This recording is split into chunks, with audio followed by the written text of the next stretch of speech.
Hey students, welcome to our online class. You know, the world is going through a great crisis exposed by COVID-19. Already COVID-19 has killed a lot of people across the world. And that is the reason the governments of many countries of the world have closed their educational institutions. And Bangladesh is not an exception to this. Our government has also closed its educational institutions since March.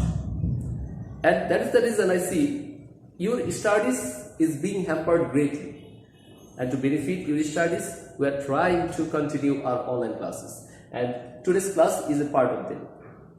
Today I am going to discuss the marks distribution of your first paper. I mean, you have to study two papers, first paper and second paper. And today I will discuss the marks distribution of first paper, since this is the very beginning of our online classes on this topic, on first paper. But I don't want to do that on this board because I have to write here a lot of things and I have to discuss in details, and that is the reason I am taking you to my computer screen so that I can discuss it better and I can show you more. So students, let's go to my computer screen.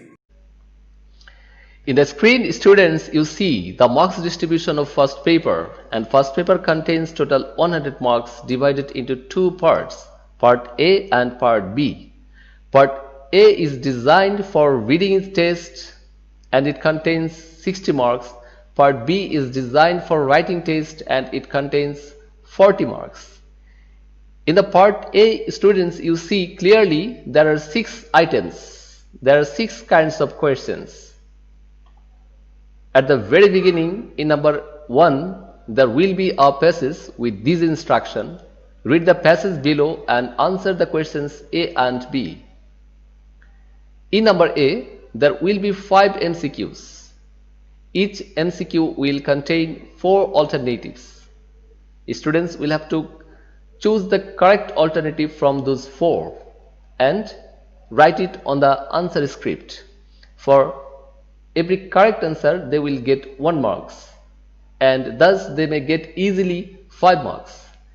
This item will be set to test students' particular quality, particular skill, that is scanning, skimming, reading for gist, inferencing, etc.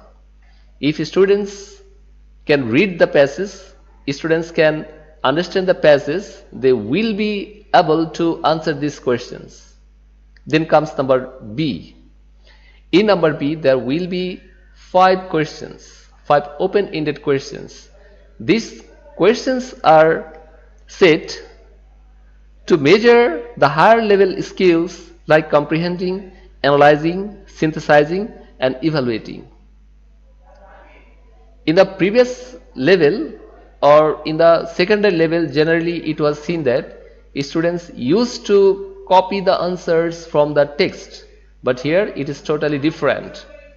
Only copying is not enough. Through copying, students can't get better marks. If they copy, it will be a bad practice, and the teachers will be careful enough so that students can't copy the answer from the text. To judge the higher level skill of students, these questions are set. And for answering each question correctly, students will get 2 marks and there will be total 10 marks. Then comes number 2. In number 2, there will be a table or flowchart. At first, there will be a passage, and with that passage there will be instruction. And taking those instructions, students will have to fill up the table. This is very easy, I know, because in your HSC level, students, you filled up the gaps or you practice these items. Just there is a table with 2, 3 or 4 columns and there are 10 gaps, and from the text or from the passage you can get the words or phrases that you can use here to fill up the gaps. The flowchart is new one for you, I think, because it was not set in the HSC level.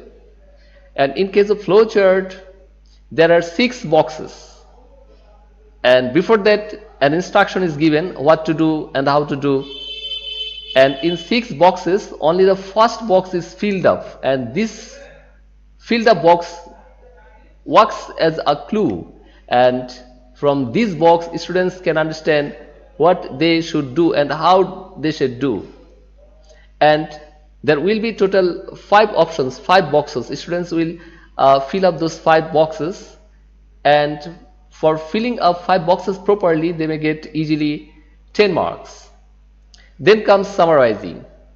A passage will be given, students read the passage carefully, and understanding the passage properly they will write the passage in short, and proper summary will be 1/3 of the given passage, and there will be 10 marks for that.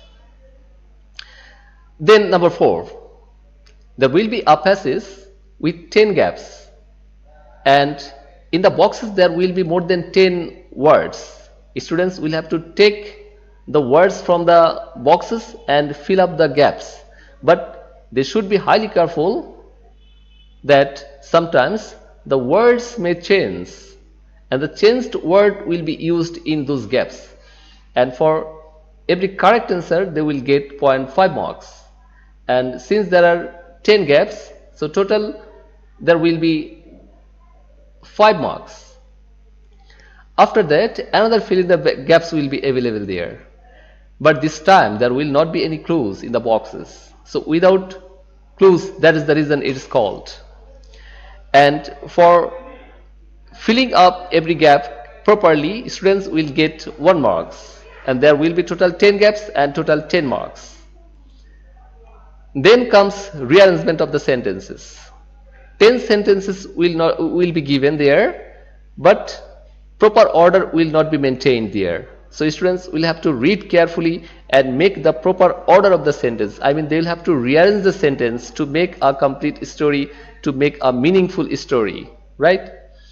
And for that they will get 10 marks. So thus 60 marks end here, okay, for reading test. And after that comes the writing test in part B.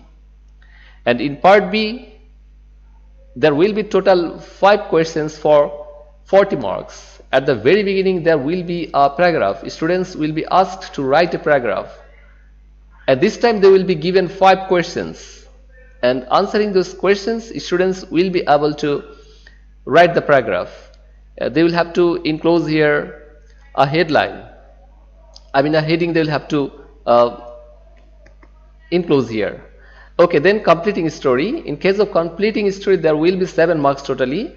A story will be given in an incomplete state, that is 2-3 lines will be given, and students will have to complete the story. And it may be there sometimes any famous story is given or any famous incident is given, and students have to write the rest of the part of the story. But sometimes it also happens that some unknown incident is given, and here student can practice their creative power to write a new story from where the story ends. So that's for 7 marks. And after that comes number 9, informal letter, and this is very common topic because for a long time you have been practicing it, and that's for 5 marks. Students will have to be careful about the format of the letter and the language of the letter too. Then comes number 10, analyzing graph or chart. This is also very common because in your lower level you practiced it. You will be given a graph of any statistics or any chart may be there, or there may be any picture, there may be any map. Okay, so students will have to analyze or describe those graphs or chart and write a short description of the given graph or chart. There will be 10 marks for that. And after that there will be theme writing, and theme writing is for 8 marks. Students will be given a piece of poetry or any short story. So reading the short story or the poem or the piece of poetry carefully, Students will have to write down the theme, I mean the main idea of the given story or the poem. So there will be a word limitation, not more than 50 words. Size doesn't matter here. Okay, it may be that student will write the main idea in 2 sentences. That's enough. So that's all students for marks distribution. So students, that's all for today. I think you will be benefited from the marks distribution, and in the next classes I will discuss one by one, and I will also show you what kinds of excellence you need, what kinds of skills you need to get better marks from these question items. Okay students, in the next classes I will show you all the things one by one. Thanks for watching the video. I think we will enjoy our next classes together. Thanks a lot.